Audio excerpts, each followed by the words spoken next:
Non, non, quand même pas. Non, non, j'ose pas. Non, c'est pas possible. Non, je vais pas faire ça quand même. Allez, si, je vais le faire. On va voir ensemble comment on sort de notre zone de confort.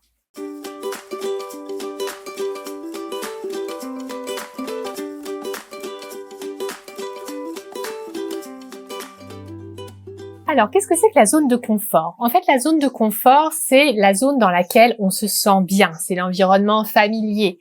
C'est les choses que vous connaissez. Par exemple, le lit dans votre chambre ou votre maison. Vous avez cette sensation, vous savez, quand on rentre chez soi, d'être, voilà, at home, quoi. Vraiment, home sweet home. Et dans ces moments-là, c'est important, bien sûr, d'avoir une zone de confort. Mais si on s'y installe trop, et bien finalement, dans notre vie, on n'évolue pas. Parce qu'on est tout le temps dans un environnement confortable, dans un environnement tiède, avec toujours les mêmes personnes, avec toujours les mêmes réflexes, les mêmes habitudes. Et du coup, on s'empêche de changer. Parce que très souvent, dans notre zone de confort, il y a des choses positives qui vont dans le bon sens, mais il y a aussi des choses négatives, des mauvaises habitudes, des choses dont on n'arrive pas à se détacher, qui nous nuisent. Et tant qu'on ne sort pas de notre zone de confort, et bien finalement, on ne peut pas changer ces habitudes-là. En fait, cette zone de confort, c'est un environnement maîtrisé avec des choses familières, mais c'est aussi les activités et les éléments connus, confortables, agréables ou non d'ailleurs. Par exemple, être tous les jours dans les embouteillages, recevoir des commentaires négatifs d'un collègue ou de son patron, se disputer avec son conjoint, c'est désagréable, on est d'accord, mais c'est aussi maîtrisé et c'est aussi connu, c'est pour ça que ça rentre aussi dans la zone de confort. Finalement, notre zone de confort, c'est l'ensemble de nos habitudes, de nos routines et de nos modes de pensée.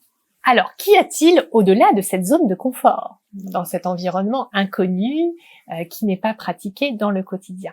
Eh bien, il y a justement la zone de progrès, il y a la zone de talent, il y a la zone où on va pouvoir réellement se réaliser. Au-delà de la zone de confort, il y a la zone d'apprentissage. C'est la zone où on va faire des découvertes. C'est la zone où on va élargir sa vision du monde, par exemple quand on fait des voyages ou des rencontres. C'est la zone qui va nous permettre d'évoluer, de développer des compétences, d'élargir son point de vue. C'est une zone où évoluent d'ailleurs les gens passionnés, car les gens passionnés ont tendance à agrandir leur bulle, à faire en sorte de pouvoir justement avoir plein d'expériences et de se frotter à plein de choses différentes pour finalement devenir des meilleures versions d'elles-mêmes. Au-delà de la zone de confort, il y a aussi la zone de panique. La zone de panique, c'est celle qu'il y a au-delà de la zone d'apprentissage, c'est la zone de non-expérience, c'est la zone où en fait on va avoir peur, c'est la zone où on va se dire « Ouh là là, qu'est-ce qui m'arrive ? Qu'est-ce que je suis en train de faire ? Est-ce que je suis en train de faire les bons choix, etc. » Et c'est une zone saine en fait, cette zone de panique, parce que c'est là qu'on se confronte réellement à nos peurs, c'est là qu'on se confronte réellement à nos limitations, et c'est là qu'on se rend compte que finalement, même si on a peur, même si c'est dur, on est toujours vivant, on est toujours là avec nos deux pieds au sol, on est toujours en train de respirer, on est toujours sur cette planète et que finalement, on est tout à fait capable de gérer cette situation-là. Et c'est souvent quand on touche cette zone de panique qu'on a nos plus grandes capacités d'évolution. Donc là, vous allez me dire, comment sortir de cette zone de confort? La première chose importante, c'est de comprendre les freins. Les freins qu'on a à quitter sa zone de confort, on les connaît, on a peur de perdre ce qu'on a, on a peur de perdre ce qu'on est, on a peur d'échouer, on a peur de décevoir. C'est pour ça que ça va être vraiment important de faire de la préparation mentale pour s'entraîner à sortir de sa zone de confort.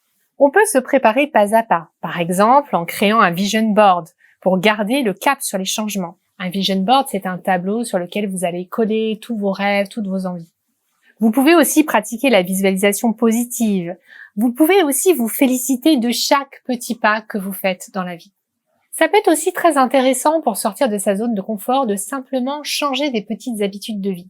Ça vous entraîne à sortir de la routine. Par exemple, changer de chemin quand vous allez au travail, changer de tenue, changer de routine matinale. Et bien sûr, sortir de sa zone de confort, c'est avoir un plan d'action pour commencer à transformer sa vie et à s'occuper des grands changements. Si par exemple vous voulez changer de métier et que vous ne vous en occupez pas parce que ça vous fait peur de sortir de votre zone de confort, je vous invite dans ce cas-là à découper votre éléphant. Ce qu'on appelle éléphant, c'est vraiment votre gros objectif. Par exemple, changer de métier, ça vous paraît absolument dingue.